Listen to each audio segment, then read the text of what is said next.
نبی کریم صلی اللہ تعالیٰ علیہ وآلہ وسلم نے جسمانی وضو کے ساتھ روحانی وضو کی بھی بڑی خوبصورت انداز میں وضاحت فرمائی ہے۔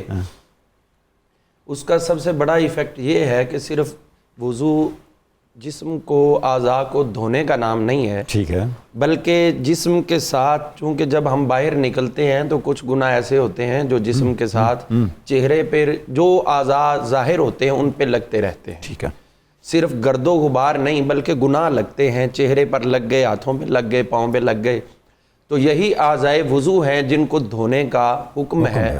اور اس میں کیا ہوتا ہے کہ جسم کے ساتھ جس قدر یہ گناہ ظاہراً لگ رہے ہوتے ہیں تو باطناً گناہ لگنے والے اللہ تعالیٰ دونوں ہی معاف فرما دیتا ہے، سبحان اللہ، اور صاف فرما دیتا ہے۔ سبحان اللہ۔ اس کی ایک مثال لے لیں، حضرت سیدنا امام اعظم ابو حنیفہ رضی اللہ تعالیٰ عنہ، آپ تشریف فرما تھے، ایک جگہ پر کھڑے تھے تو ایک گھر کے اندر سے پانی نکلنے کے جو آثار تھے، نکل رہا تھا غسل خانے سے، تو آپ نے دیکھ کر وہاں پر نشاندہی فرمائی کہ یہاں سے جو غسل کیا جا رہا ہے وہ بدکاری کے نتیجے میں ہے۔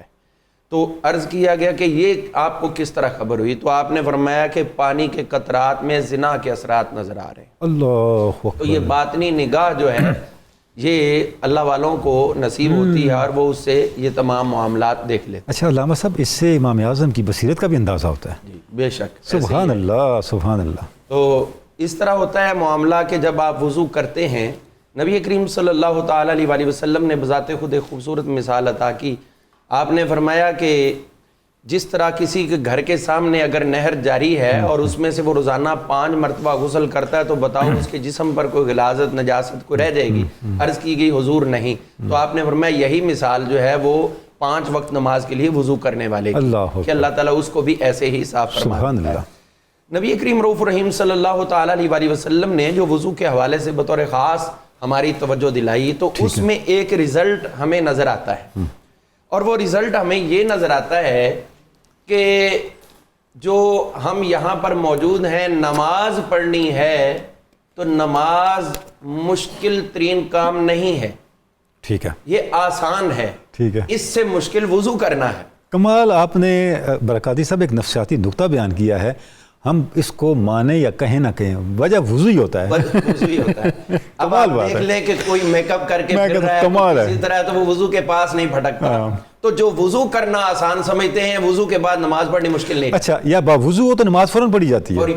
سبحان اللہ۔ تو اسی لیے حضور صلی اللہ علیہ وآلہ وسلم نے ہر وقت باوضو رہنا پسند کیا، اور یہاں تک ارشاد فرمایا، آپ فرماتے ہیں کہ جو انسان ہر وقت باوضو رہتا ہے اگر باوضو حالت میں انتقال کر جائے تو اللہ تعالیٰ کے ہاں اس کی موت شہادت کی موت قرار پاتا ہے۔ سبحان اللہ، سبحان اللہ۔ آپ فرماتے ہیں کہ جب تم وضو کرتے ہو تو اس وقت کیا ہوتا ہے، جب منہ میں پانی ڈالتے ہو تو منہ کے گناہ نکل جاتے ہیں، ناک میں ڈالتے ہو تو ناک کے گناہ نکل جاتے ہیں۔ خرج الذنوب من انفہ، اس کے ناک میں سے نکل جاتے ہیں۔ جب چہرہ دھوتے ہو تو چہرے سے نکل جاتے ہیں، پاؤں تک وہ چلے جاتے ہیں۔ اور حضرت سیدنا ابو ہریرہ رضی اللہ عنہ جب تشریف فرما تھے، وضو کر رہے تھے، تو آپ کا چونکہ معمول تھا کہ آپ زیادہ تر جو ہے وہ کندھوں تک بھی وضو کرتے اور ادھر گھٹنوں تک بھی، تو آپ کے ایک شاگرد وہ پاس کھڑے تھے، تو انہوں نے دیکھ کے اتنا وضو کر رہے ہیں تو کہنے لگے بھی یہ آپ کیسا وضو کر رہے ہیں؟ غسل ہو گیا۔ تو آپ نے فرمایا کہ اجمی کے بیٹے، اگر مجھے پتا ہوتا کہ تو دیکھ رہا ہے تو میں وضو کم کرتا، لیکن یہ میں نے آقا سے سنا تھا جو آپ نے فرمایا تھا کہ قیامت والے دن میرے امتی جب آئیں گے تو ان کے اعضائے وضو چمک رہے ہوں گے، اور میں انہی اعضائے وضو سے ان کو پہچانتا چلا جاؤں گا، اور میں یہ چاہتا ہوں کہ میرے جسم کے زیادہ سے زیادہ اعضاء چمکتے جائیں۔ اب یہ روحانی سب سے بڑا بینیفٹ ہو رہا ہے کہ دھویا ہم نے اپنا جسم، لیکن وہ قیامت کو ہمارے لیے ایک شناختی کارڈ بن گیا۔ کیا بات ہے! اس میں ہماری شناخت جو ہے آقا کریم علیہ السلام کی خدمت میں باقاعدہ پیش کی جاتی ہے۔ نبی کریم رؤوف رحیم صلی اللہ تعالیٰ علیہ وآلہ وسلم نے جو باوضو رہنا پسند فرمایا، ابھی مفتی صاحب نے اشارہ کیا، تو اس میں حضرت بلال حبشی رضی اللہ عنہ کا ہی معمول نہیں بلکہ تمام اصحاب نبی جو ہیں وہ ایک سے بڑھ کر ایک پر عمل کرتے، اور حضرت عثمان غنی رضی اللہ عنہ کا عمل مبارک دیکھیے، جب آپ نماز تہجد کے لیے کھڑے ہوتے تو ٹھنڈے پانی سے وضو کر رہے ہیں۔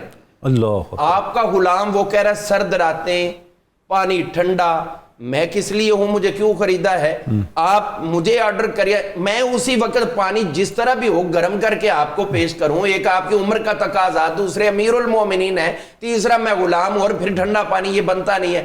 آپ نے فرمایا کہ میں نے نبی کریم رؤوف الرحیم صلی اللہ تعالی علیہ وسلم سے سنا ہے جو ٹھنڈے پانی سے وضو کرتا ہے اللہ اس سے زیادہ محبت کرتا ہے، اور ایک روایت میں جو ٹھنڈے پانی سے وضو کرتا ہے اللہ تعالیٰ اس کو ٹھنڈے پانی کی برکت سے جو اس نے وضو کیا ہے اس کی برکت سے اللہ تعالیٰ جنت میں اس سے بہترین پانی عطا فرمائے گا۔ سبحان اللہ۔ اور اس طرح کی فضائل آپ کے بے شمار ہیں۔ اور ایک بات میں آپ کی اجازت سے اور بھی عرض کرنا چاہوں گا، بسم اللہ۔ نبی کریم صلی اللہ تعالی علیہ وسلم پر نازل ہونے والا پاک کلام کیا فرماتا ہے؟ یا ایھا الذین آمنوا اذا قمتم الی الصلاۃ فاغسلوا وجوہکم وایدیکم الی المرافق وامسحوا برؤوسکم وارجلکم الی الکعبین۔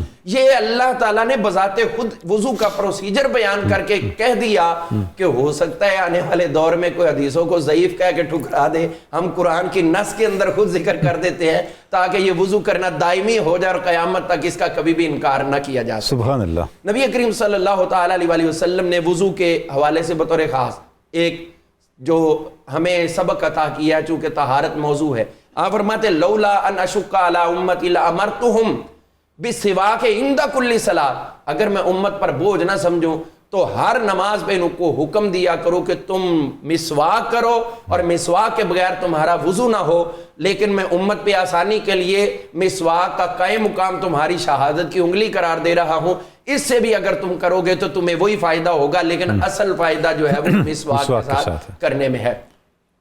نبی کریم رؤوف الرحیم صلی اللہ تعالی علیہ وسلم نے جو فیوز و برکات عطا کیے ہیں وضو کے حوالے سے، تو اس میں ایک ہی بات میں عرض کرنا چاہوں گا، حضور صلی اللہ تعالی علیہ وسلم آپ کا یہ بھی معمول تھا، ایک تو معمول یہ تھا کہ دائیں طرف سے آپ شروع کرتے، پھر یہ بھی پوچھ لیا کرتے تھے صحابہ میں سے کہ تم میں سے باوضو کون ہے۔ اچھا، ایک دو دفعہ ایسا ہوا تو اس کے بعد صحابہ کی عادت بن گئی کہ جب بھی دربار مصطفیٰ میں جانا باوضو ہو کر جانا۔ پوچھنے کا مقصد ہی یہی تھا، مقصد ہی یہی تھا۔ تو اچھا، یہ تعلیم کا طریقہ بھی ہے، سبحان اللہ، باوضو رہنے کی طرف توجہ دلائی۔ اور اسی لیے وضو میں جو ہم چیزیں اختیار کرتے ہیں ان میں گردن کا مسح بھی ایک دیا گیا، اور اس کے لیے حضور صلی اللہ علیہ وسلم نے یہ واضح فرما دیا کہ جو دعا پڑھتے اللہم فک رقبتی من النار، یا اللہ میری گردن کو جہنم کی آگ سے محفوظ کر، یعنی ایک ایک عضو جو ہے اگر اس کو وضو میں ہم سنت کے مطابق ادا کر رہے ہیں تو ہر نہیں، پورا وضو نہیں بلکہ ایک ایک سنت کا ایک ایک مستحب کے بدلے میں بھی اللہ تعالیٰ نے ہمارے لیے اس کا اجر و ثواب۔ سبحان، دنیا کی برکتیں بھی رکھی ہیں اور آخرت کی برکتیں بھی رکھی ہیں، سبحان اللہ۔